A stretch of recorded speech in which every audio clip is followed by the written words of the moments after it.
Silver සිනමා channel එකට ඔයාලව සාදරයෙන් පිළිගන්නවා. අද අපි ඔයාලට අරගෙන ආවේ True Beauty drama එකේ 10 වෙනි කොටස.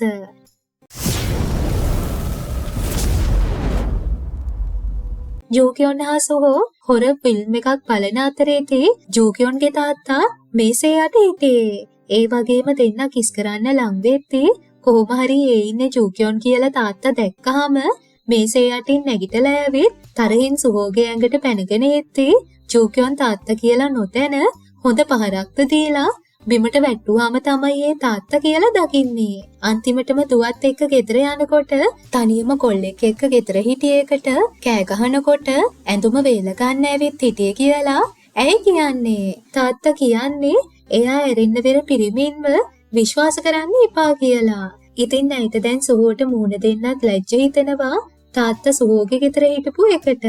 ඉතින් ඔහු සුහෝගේ ගෙදර හිටපු එක ගැන අම්මට කියන්න එපා කියද්දී ඇයි කියන්නේ සුහෝ එක්ක සම්බන්ධතාවයක් තියෙන එකත් කාටවත් කියන්න එපා කියලා දෙන්න එකිනෙකාට පොරොන්දු වෙන්න ගන්නවා.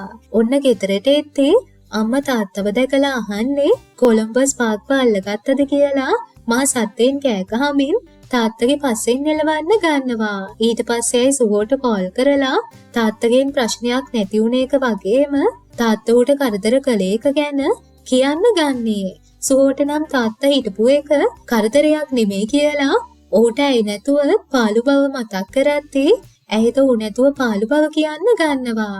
පහුවතා ඉස්කෝලේට එද්දී ජෝකියොන් සුහෝට අතවනද්දී සුහෝද ඇයට අතවනන්න හදනකොටම ටේවුන් එනවා දැක්කලා නවත්ත ගන්නවා. ඇය දෙන්නගේ එෆයා එක අනිත් අය දැනගන්නවට අකමැති නිසා තමයි එහෙම කරන්නේ. ඒක දැක්කහම ඇයට නම් යාළුවන්ට ඉක්මනටම කියන්න ඕනි කියලා හිතනවා. ඒ අනුව ජෝකියොන් සූජින්ට මේ දේ මුලින්ම කියන්න හදනවා. ඒත් සූජින්ට දෙන්න ගැන තේරිලා තියෙන නිසා කරන්නේ ජෝකියොන් කියන්න කලින් එයාට කියන්න දෙයක් තියෙනවා කියලා ඇයට ගෙදරින් එල්ලවෙන ප්‍රශ්න සියල්ලම සුහෝ දන්න බව කියන්න ගන්නවා වගේම ඇය සුහෝට කැමති බවත් කියන්න ගන්නවා. ජෝකියොන් හොඳ මිතුරියක් නිසා මේ දේවල් ඇයට කිව්වේ කියන්නේ. ජෝකියොන්ට නම් මේ කියන දේවල් හිතාගන්න බැරුව සූජින් දිහා බලාගෙන ඉන්න ගන්නවා වගේම ඇයට සුහෝ හා ඇය ගැන කිව්වොත් දෙන්න අතර තියෙන මිතුරුකම නැතිවේ කියලා ඇයට මැවිලා පේන්න ගන්නවා. ඒ වගේම අනිත් කෙල්ලොත ඇයට හිරිහැර කරන්න ගන්නවා මතක් වෙන්නේ. සුහෝ සූජින් ඔහුට කැමති බව දැනගත්තොත් ඇයව තාලා සූජින් ළඟට යයි කියලා පවා හිතෙන්න ගන්නවා. ඒ නිසා එක පාරටම පන්තිය මැදදී කෑ ගහන්න ගන්නේ.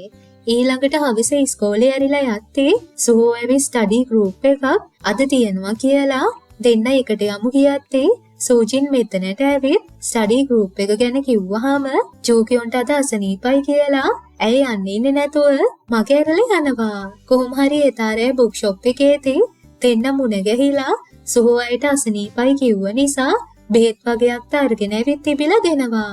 ඇයිගේ මූණ දැක්කහම හොඳටම අසනීපයි කියලා උට හිතෙන්නේ. පාර්ට් ටයිම් ජොබ් කළ නිසා මාන්සියට අසනීප වෙලා ඇති කියලා හිතනවා. ඉතින් මුලින්ම ඔහු දැඩි ලෙස හැසිරුණ කෙනෙක් නිසා දැන් ඇයට හොඳින් සලකන එකට ඇයට අප්සෙට් යනවා වෙන කෙල්ල ඌට කැමති වෙයි කියලා. ඉතින් ඇයට තාත්තා කියපු දේ ඇත්ත කියලා හිතෙන්නේ පෙනුම තියෙන කොල්ලෝ හිත රිතනවා වැඩි කියලා. ඊළඟට පෙන්නන්නේ ජෝකියොන් සූජින් එක්ක shopping යන්න එනවා. ඉතින් මේ කියහම තමයි ඇය දැනගන්නේ සූජින් සුහෝට තෑග්ගක් ගන්න ඇවිත් තියෙන්නේ කියලා. ඒක දැනගත්තාම ඇයිගේ හිතට තවත් අප්සෙට් එකක් ඇති වෙන්න ගන්නවා වගේම ඒ මොහොතේම සුහෝගෙන් කෝල් එකක් එද්දී ඇය ආන්සර් නොකර තාත්තට උදව් කරන නිසා කෝල් එක ගන්න බෑ කියනවා. ඉතින් සුහෝට හිතෙන්නේ කෝල් එකක්වත් ගන්න බැරි මොකද කියලා. ඒ නිසා කෙල්ලගේ තාත්තා ඉස්සරහා කිස් කළොත් මොනවා වේද කියලා සර්ච් කරලා බලන්න ගන්නේ. එතකොට තමයි තේරුම් යන්නේ තාත්තට හොඳටම තරහ ගිහින් ඉන්නේ කියලා. මේ නිසා ඔහු විනාශයි කියලා හිතනවා. ඊට පස්සේ පෙන්නන්නේ සූජින් ක්‍රන්චි එකක් ජෝකියොන්ටත් එක්ක අරන් දීලා ඇය යන දිහා තරහින් වගේ බලාගෙන ඉන්නවා. ඊට පස්සේ ඇය කෙලින්ම පාර්ට් ටයිම් ජොබ් එක තියෙන තැනට යද්දී හංසෝජුන් ඉන්නවා දකින්නේ. ඒ වගේම ඇයිද වැඩ කරන්න එන්න කොණ්ඩේ කැට ගහනවා දකින හංසෝජුන් ඒ විදියට එක පාරටම කොණ්ඩේ පදින්නේ ඇයි කියලා අහන්න ගන්නවා. ඉතින් මේ විදියට බඳින එකේ ඇති ප්‍රශ්නේ මොකක්ද කියලා එතනින් යනවා. ඊළඟට පෙන්නනවා සුහෝ ජූකියොන්ගේ තාත්තට තෑග්ගක් අරන් ගිහින් දෙනවා. තෑග්ග විදියට මත්පැන් බෝතලයක් තියනවා දැකලා තාත්තා නම් ගොඩක් කැමති වෙන්නේ. ඒ අතරෙදි පෙන්නනවා හන්සෝජුන් ජූකියොන්ගේ පස්සෙකටම නගිනවා ගුවෙන් වන නංගිව බුක් ෂොප් එකෙන් ගෙදර එක්කගෙන යන්න ඕන නිසා. ඒ යන අතරේදී ජූකියොන් එක පාරටම අහනවා ඔයාගේ යාළුවා කැමති කෙනාට ඔයා කැමති වෙලා තියෙනවද කියලා. ඉතින් ඌට හිතෙන්නේ සුහෝ මොනව හරි කියලා වගේ. ඒ නිසා කලබලයෙන් ඒ ගැන අහත්තේ ඇය කියනවා ඔයා ගැන කිව්වා වගේනේ හැසිරෙන්නේ. ඔයා කැමති කෙනෙක් ඉන්නවද ඇහුවාම ඔහු එක පාරින්ම ප්‍රතික්ෂේප කරලා දානවා. ඊට පස්සේ ඇයට අහන්න ඕනේද යාළුවට උන දෙයක් විදියට අහත්තේ හන්සෝජුන්ට වැඩේ තේරිලා සූජින් සුහෝට කැමතිද? ඇය දෙන්න ආදරය කරන එක දන්නේ නැත අහනවා. ඒ වගේම හන්සෝජුන් කියන්නේ සූජින්ම සුහෝගෙන් ඈත් කරලා යාළුකම තියාගන්න සුහෝ තමයි කෙල්ලව ලං කරගෙන වැඩේ වරද්දගෙන තියෙන්නේ කියලා. ඒත් සුහෝ ජූකියොන්ගේ හදවත බිඳින වර්ගයේ කෙනෙක් නෙමෙයි කියලා පැහැදිලි කරනවා.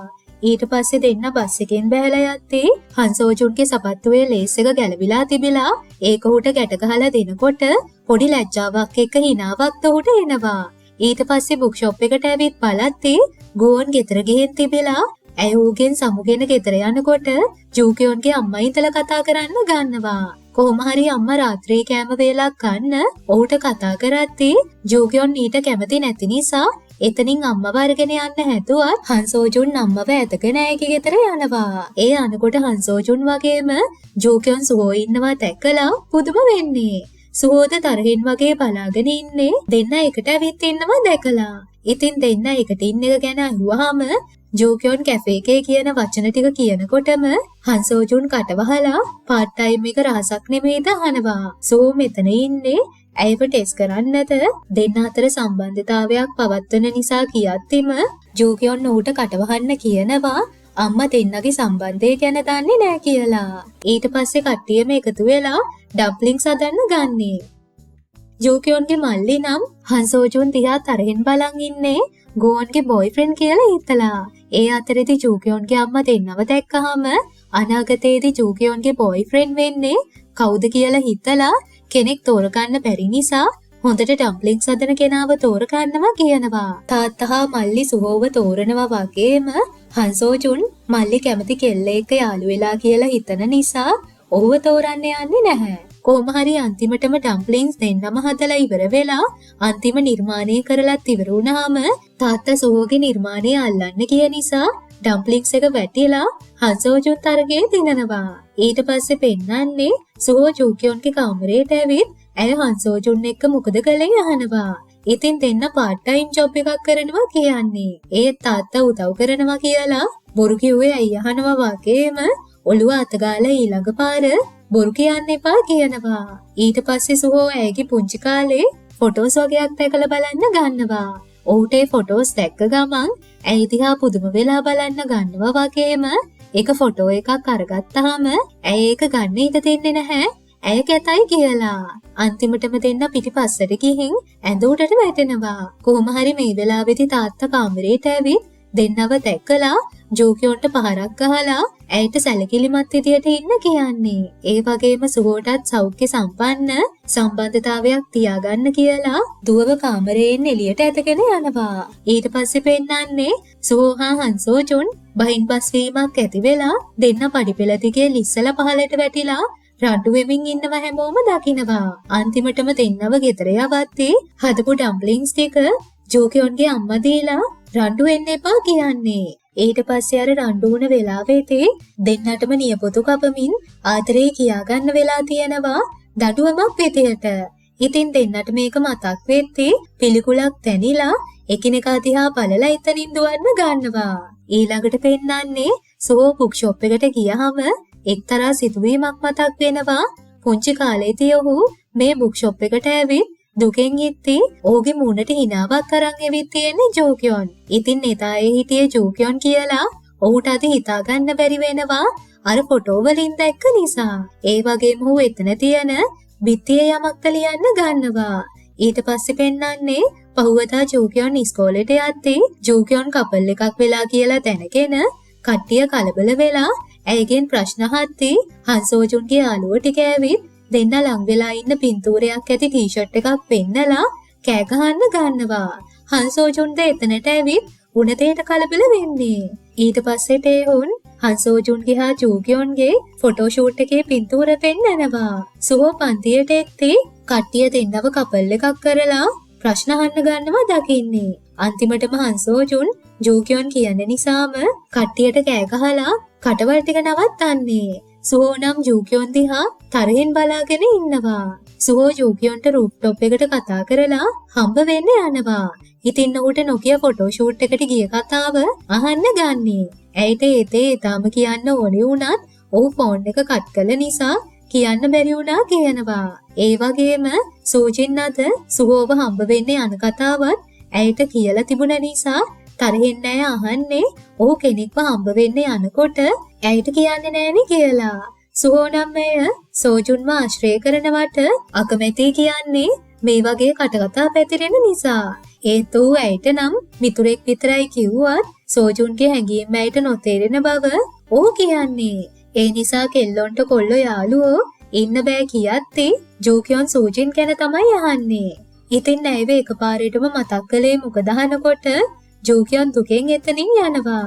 ඊට පස්සේ පෙන්නන්නේ සෝජින් සුහෝගේ ගෙදර ගිහින් ඔහුගේ පිටියක තිබුණ රාමු කරපු පින්තූරයක ෆොටෝ එකක් ගන්නවා. ඒ එක්කම සුහෝගේ ෆෝන් එකට ජෝකියොන්ගෙන් කෝල් එකක් එනවා දැකලා සෝජින් කරන්නේ කෝල් එක ආන්සර් කරන එක. ඉතින් ජෝකියොන් ඒ කෝල් එක නිසා හොඳටම කලබල වෙනවා සෝජින්ගේ කටහඬ ඇහුණාම. ඒ වගේම ජෝකියොන් දකින්නේ අර පිටියේ ඇති පින්තූරයද ස්ටේටස් විදියට සෝජින් දාලා තියනවා. සුහෝගෙන් කෝල් එකක් ආවහම ඇය කෝල් එකේ වැඩි වෙලා ඉන්නේ නැතුව ඉක්මනටම ඉවර කරලා දානවා. ඔන්න පහුවදා ඇය හා සෝජුන් පාර්ට් ටයිම් ජොබ් එක කරන තැනට සුහෝ එනවා ඇයත් එක්ක උට කතා කරන්න ඕන කියලා. ඒත් වැඩ කරන වෙලාව නිසා ඇය ප්‍රතික්ෂේප කරද්දී හංසෝජුන් ඇයට යන්න කියනවා ඔහු වැඩ ටික බලා ගන්නම් කියලා. ඊට පස්සේ ඇය පිට වෙලා යද්දී පරණ ඉස්කෝලේ කරදර කරපු කෙල්ල ඇයව දැකලා බලාගෙන ඉඳලා ගිහින් සෝජුන්ගෙන් අහන්නේ සේබෝම් උසස් පාසලේ ඉන්න ඉන්ජී කියොන්ද ඒ ගියේ කියලා. ඒත් ඌ ඇයට උත්තරයක් දෙන්න යන්නේ නැහැ. ඊට පස්සේ ජෝකියොන් සුහෝව මුණ ගැහෙන්න ගියහම පාර්ට් ටයිම් ජොබ් එකෙන් ඇයට අයින් වෙන්න කියන්නේ හංසෝජුන් එක්ක ඉන්නවට ඔහු කැමති නැති නිසා. ඉතින් ජෝකියොන් තරහින් කෑ ගහන්නේ ඔහුගෙන් පාර්ට් ටයිම් ජොබ් එක කරන්න අවසර ගන්න වෙන එකට වගේම මිතුරන් හමුවීම ගැන. ඉතින් මේ දේවල් ඔහුට පුළුවන් කියද්දී ඔහුට හැමදේම මෙච්චර පහසු වෙන එක ගැන පුදුම වෙන්නේ. එයාලා ගැන කාටවත් කියන්න ඕනේ නැහැ. ඒ නිසා පාර්ට් ටයිම් ජොබ් එකෙන් අයින් වෙන්න කියන එක ප්‍රතික්ෂේප කරන්න කියනවා. ඒ නිසා තවදුරටත් එන්නව දකින්න ඕනේ නැහැ කියලා ඇය පිට වෙලා යන්නේ. ඉතින් දෙන්න ඒ තාරේ හොඳට මවුලෙන් ඉන්නවා. පහුවදා දවසක සුහෝ එයාගේ මියගේ යාළුවා වුණ සේයොන්ගේ සින්දුවත් ඇහෙන්න අරගෙන දුවන්න ගන්නවා. මේ සිදුවීම සෝජුන්ටද ෆොටෝ ෂූට් එකක් කරද්දී ඇහිලා දුවන්න ගන්නේ. ජෝකියොන්ගේ අක්කා එන්ටර්ටේන්මන්ට් එකක වැඩ කරන නිසා සේයොන්ගේ සින්දුව හොරකම් කරගෙන වෙන කෙනෙක් කියන එකට එන්ටර්ටේන්මන්ට් එකේ CEO වුණ සුහෝගේ තාත්තා ළඟට ගිහින් කෑ ගහන්න ගන්නවා. ඉතින් සුහෝගේ තාත්තා හා නිලියක් සම්බන්ධ පින්තූරයක් පිරිස අතර ප්‍රචාරය වෙනවා වළක්වා ගන්න සේයොන් පාසලේදී හිරිහැරයට ලක්ුණ එකත් ගැන පළ කරන්න පටන් අරගෙන තියෙනවා. ඒ වගේම ඔහුගේ සින්දුවද හොරකම් කරගෙන කියලා කෑ ගහන්න ගන්නේ. අන්තිමටම ඇය එළියට එද්දී සුහෝ දොර ළඟ ඉඳලා හැමදේම අහගෙන තරහින් පිට වෙලා යද්දී හංසෝජුන්ද එනකොට සුහෝට හම්බ වෙලා කෑ ගහන්න ගන්නවා සින්දුව රිලීස් කරලා නිසා. සුහෝ ඌව මගහැරලා කහිරේ යන්නේ පාරේ වාහනේ එනවද කියලාවත් හිතන්නේ නැතුව. ඒ නිසා ඌගේ පස්සෙන් යන හංසෝජුන් එක්කම සුහෝ වාහනයකට හැප්පෙනවා. අද කොටස මෙතනින් අවසන් වෙනවා. අද කොටසට ඔයාලා කැමති වුණාද කියලා කමෙන්ට් එකක් දාගෙන යන්න. එහෙනම් අපි ඊළඟ කොටසින් ඉක්මනටම හමු වෙමු.